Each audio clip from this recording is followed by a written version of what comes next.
At the beginning of the hike today, we saw a young snake going across the path.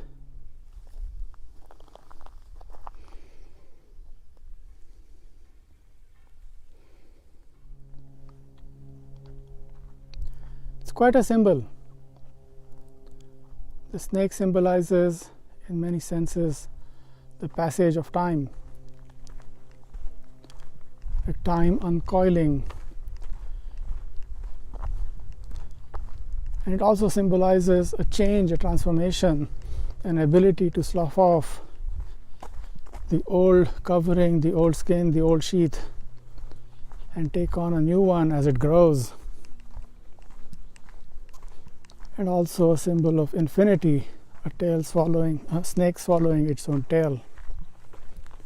So with that, we are back on our path, and it's quite apt. We have been uncoiling through the talks the very coils of time, the very coils of evolution as a marker of time. And we have come to this point of understanding the full next step. And that's what we are going to talk about today. If you have driven in traffic, think of a multi-lane highway, and you're driving along and you see all these other cars around you, some in front, some in back, some on the sides, some going faster, some going slower.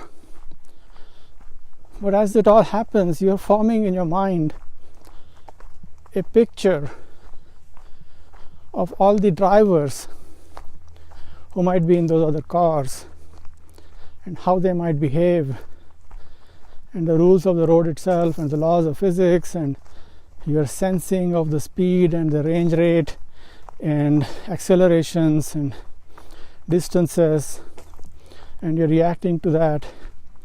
It all happens effortlessly.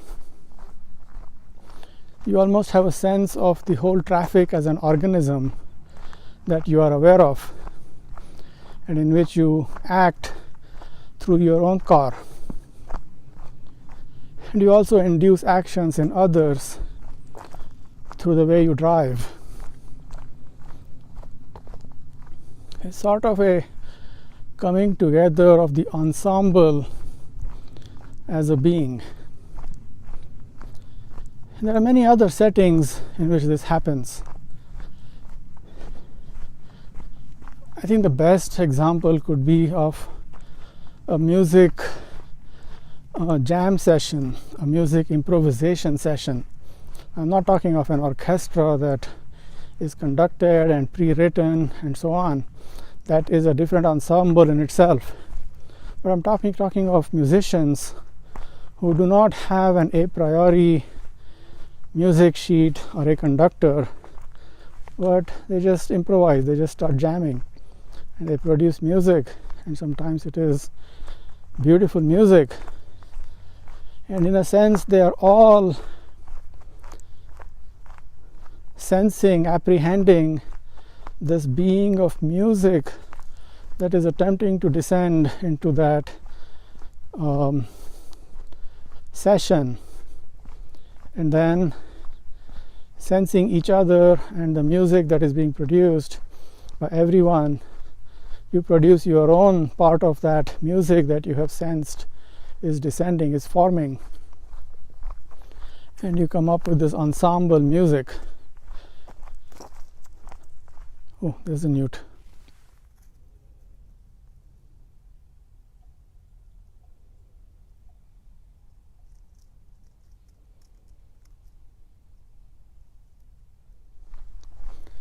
And there are other examples of this. For example, organizations, companies that employ lots of people, they figure out ways to align the energies of all these employees towards achieving certain goals. And they do that in different styles of doing that, of course, but there is a systematic organization, philosophy, theory, design, etc. that could be taken to do that. And in general, typically it is done through hierarchy. And at different levels of the hierarchy, you focus on different concerns, different levels of aggregation, of information, of action, and you formulate your objectives for that level, and then have a translation to the layer up and the layer down. And that's how you could coordinate an organization towards some goals.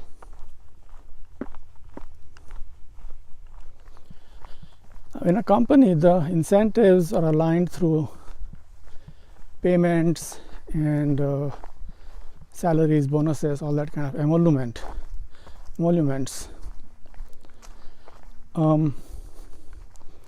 There are other structures like the army or the defense forces, where hierarchy is a lot more rigid, the order following, line of command is a lot more defined, and the incentives are not really just emoluments, but some sense of duty towards the collective, towards the nation, or some sense of pride in upholding the values of that culture or society. Now, all of these are done, right? Humans have organized in this manner in a variety of ways, and to varying degrees have come up with a way to think of the organization as a whole, in which the individual is but a part. But I don't think any of these organizations count towards evolution or speciation. In a sense, think of a school of fish, a school of sardines, that they each look at their neighbors and sense some currents, etc., and move. And when you see from outside, you feel like the whole school is acting in unison, but it's just the emergent property of forming the school. And there's no sense of a bigger purpose or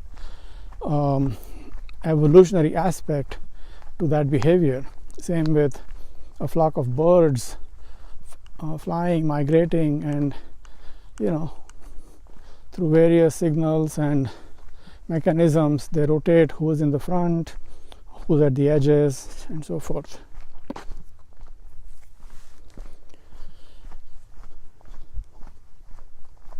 The post-human, or the next step of consciousness from these examples, really is of an individual,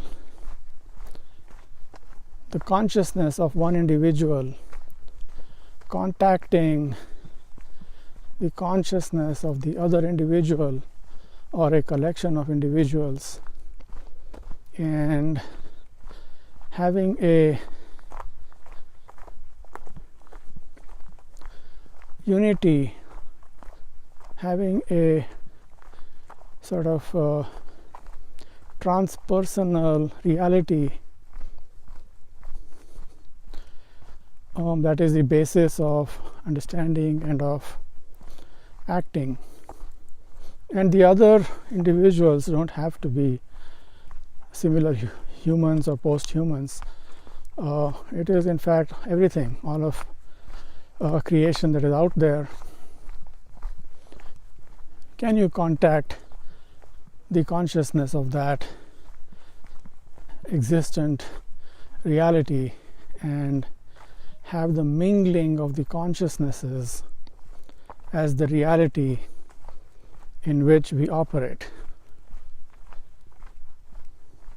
And of course, what apparatus do we need to support that?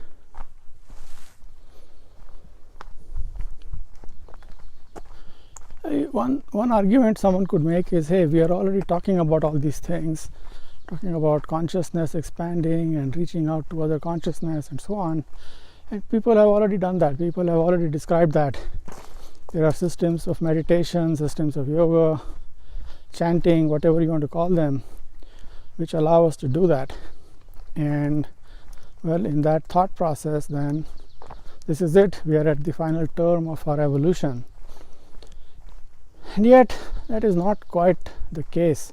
For one thing, it's not universal. It's not predictably propagated as it would be in a species, as a characteristic of the species. And if you look at, here's an example from people talking with each other. There are so many times when I have watched, in a group setting, one person trying to talk to another person, perhaps asking a question, perhaps groping for the right words with which to express the thought or the question, and also the sentence structure with which to put just the right emphasis, shades of meaning.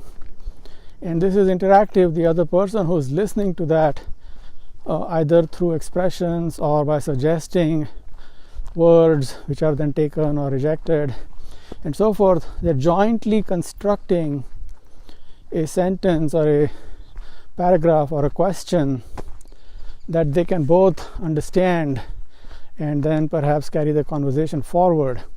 But what they are essentially trying to do is to bring down an idea, a thought, into parlance such that it can be discussed. So in that sense, it is similar to the musicians who see the music or sense the music, and then individually bring it down into the ensemble as the played or the performed music in the improvisation.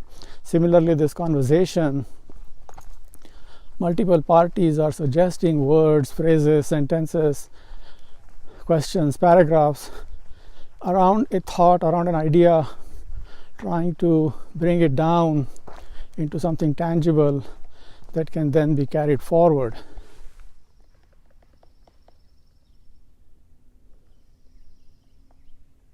I can't quite show you, but there are woodpeckers in those trees. Maybe you can hear the woodpecking sounds.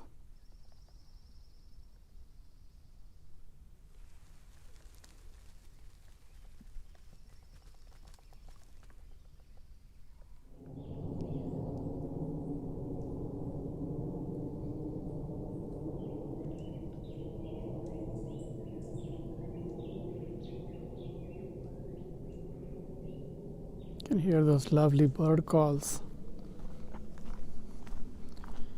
They are reaching out to each other in their own universal consciousness of that bird species.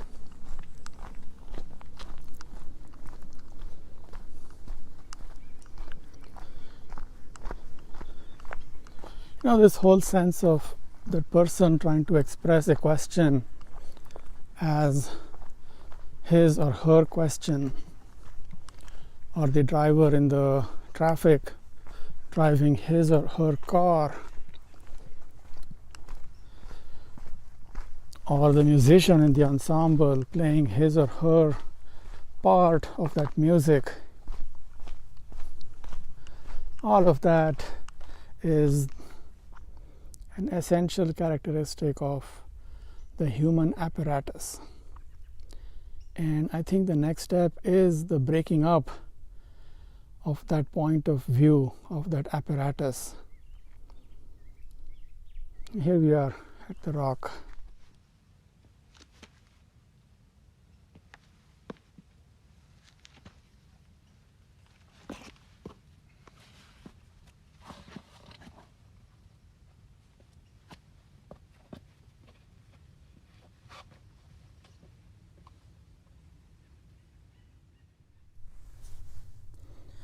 We are sitting on the rock. In front of me is the cathedral of tall trees. We are going to end this talk right on this rock, probably the series itself, because I think the time for speculation is over. We have to convert this into action. We have to convert this into realization. And by this, what do I mean by this? As we said before, if it's just a way of deploying what we already have, there are many systems that have been built for many purposes to do that.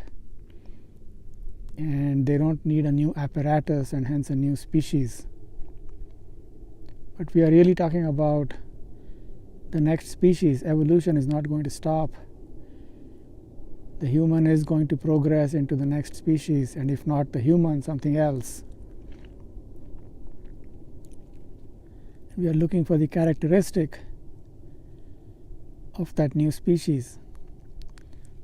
Just as mind is for the human, and we have developed an ocean of information, of ideas to which to attach the mind. Its realization could be the internet, it could be the WhisperNet, it could be any conversational contact, books, reading, libraries. The principle of life is growth, and it is also attached to its own ocean of universe. Life feeds on life, and thrives in life. And it might seem that, okay, this is one individual or this one species, but they are all interlinked. And that is the universe or ocean of life to which they are attached. And same with the physical. There are individual planets and rocks, but they are all linked through gravitational forces and through other forces. And the next principle we are saying is fundamentally not the individual itself. It is the individual already fused with its domain, with its ocean, with its universe, forming a super group of connected consciousnesses, connected forces, connected consciousness force that know at once each other and that linked universe and can act in it.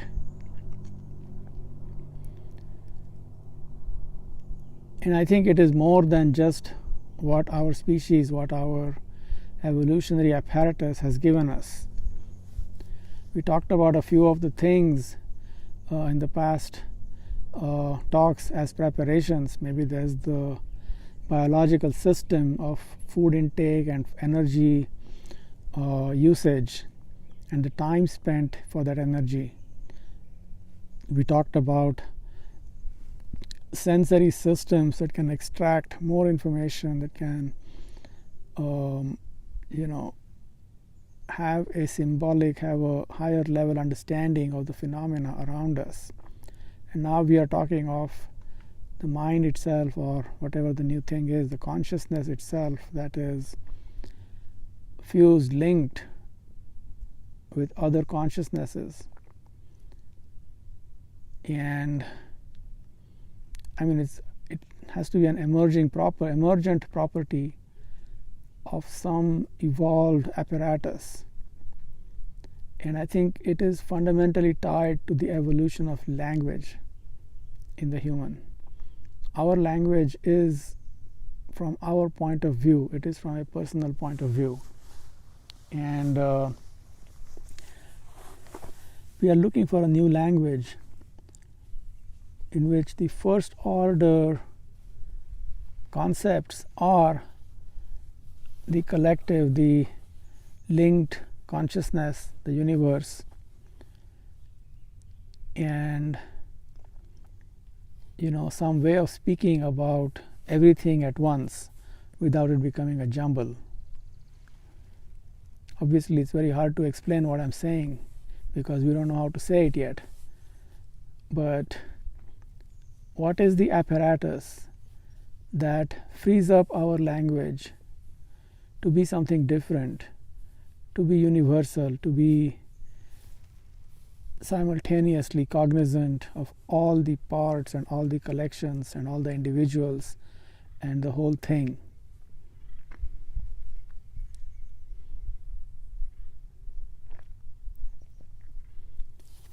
I mean, one conjecture is that the apparatus extends to be able to simulate, to be able to process, to be able to comprehend, to be able to generate all of these possibilities, these multiple collective consciousnesses, and simulate them forward and live in that simulation and let that evolve and then act through that.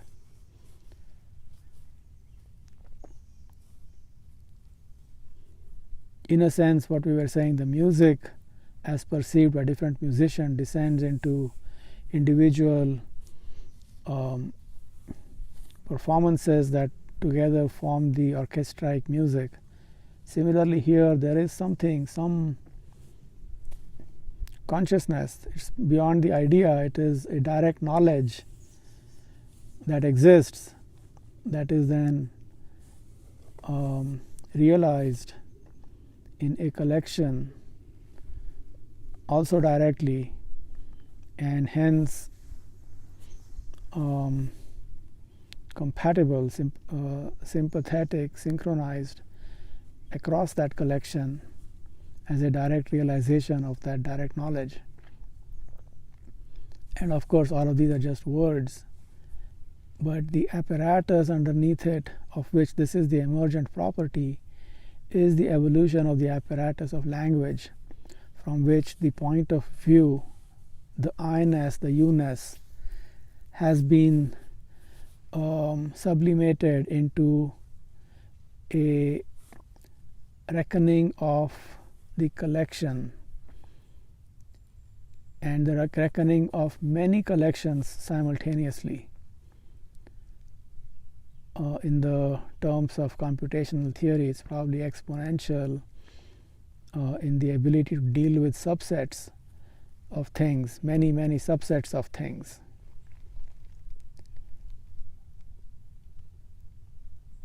That's what I got. So that's the program. That's the program of the next step of human evolution. And we'll take a look at this cathedral of tall trees, and then we will call it a day.